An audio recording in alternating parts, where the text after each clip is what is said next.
ಒಂದು Rubik's cube ಮೌನವಾಗಿ ಒಂದು ಹುಡುಗಿಯ ಬಳಿ ಬಂತು.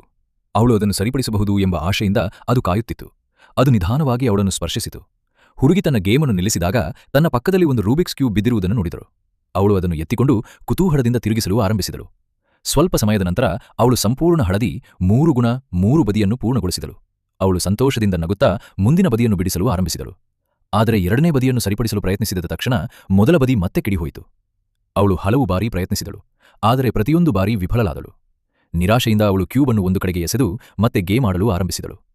ಅವಳು ಆಟ ಆಡುತ್ತಿರುವುದನ್ನು ನೋಡಿ ಕ್ಯೂಬ್ ಮತ್ತೆ ಅವಳ ಕಡೆಗೆ ಉರುಳಿತು.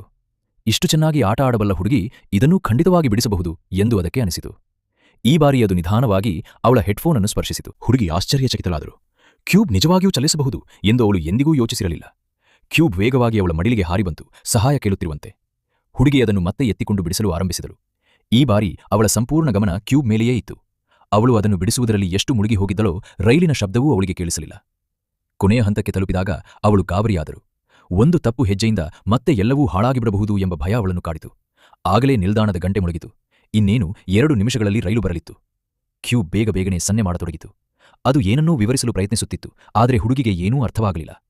ನಂತರ ಕ್ಯೂಬ್ ತನ್ನನ್ನು ಮುಚ್ಚುವಂತೆ ಅವಳಿಗೆ ಸೂಚನೆ ನೀಡಿ ತನ್ನದೇ ಲೋಕಕ್ಕೆ ಅವಳನ್ನು ಕರೆದುಕೊಂಡು ಹೋಯಿತು. ಅಲ್ಲಿ ಅದು ನಿಧಾನವಾಗಿ ಕೊನೆಯ ಹಂತವನ್ನು ಅವಳಿಗೆ ಕಲಿಸಿತು. ರೈಲಿನ ಶಬ್ದ ಇನ್ನೂ ಹತ್ತಿರವಾಗುತ್ತಿತ್ತು, ಆದರೆ ಈಗ ಹುಡುಗಿಗೆ ಸಂಪೂರ್ಣ ವಿಧಾನ ಅರ್ಥವಾಗಿತ್ತು. ಅವಳು ಬೇಗನೆ ಕ್ಯೂಬ್ ಅನ್ನು ತಿರುಗಿಸಿದಳು. ರೈಲು ನಿಲ್ದಾಣಕ್ಕೆ ತಲುಪಿದ ಕ್ಷಣದಲ್ಲೇ ಅವಳು ಸಂಪೂರ್ಣ ಪಜಲ್ ಅನ್ನು ಬಿಡಿಸಿದಳು. ಅವಳು ಕ್ಯೂಬ್ ಕಡೆಗೆ ನಗುತ್ತಾ ನೋಡಿದಳು. ಅದು ತನ್ನನ್ನು ಹೊಗಳುತ್ತದೆ ಎಂಬ ನಿರೀಕ್ಷೆಯಲ್ಲಿ. ಆದರೆ ಈಗ ಕ್ಯೂಬ್ ಸಂಪೂರ್ಣ ನಿಶ್ಚಲವಾಗಿತ್ತು. ಅದರೊಳಗಿನ ಜೀವವೇ ಹೊರಟು ಹೋದಂತಿತ್ತು. ದುಃಖದಿಂದ ಅವಳು ಅದನ್ನು ಸೀಟಿನ ಮೇಲೆ ಇಟ್ಟು ಬೇಗನೆ ರೈಲಿಗೆ ಹತ್ತಿದಳು. ಅದೇ ಸಮಯದಲ್ಲಿ ಒಬ್ಬ ಮಧ್ಯವಯಸ್ಕ ವ್ಯಕ್ತಿ ನಿಲ್ದಾಣಕ್ಕೆ ಬಂದನು.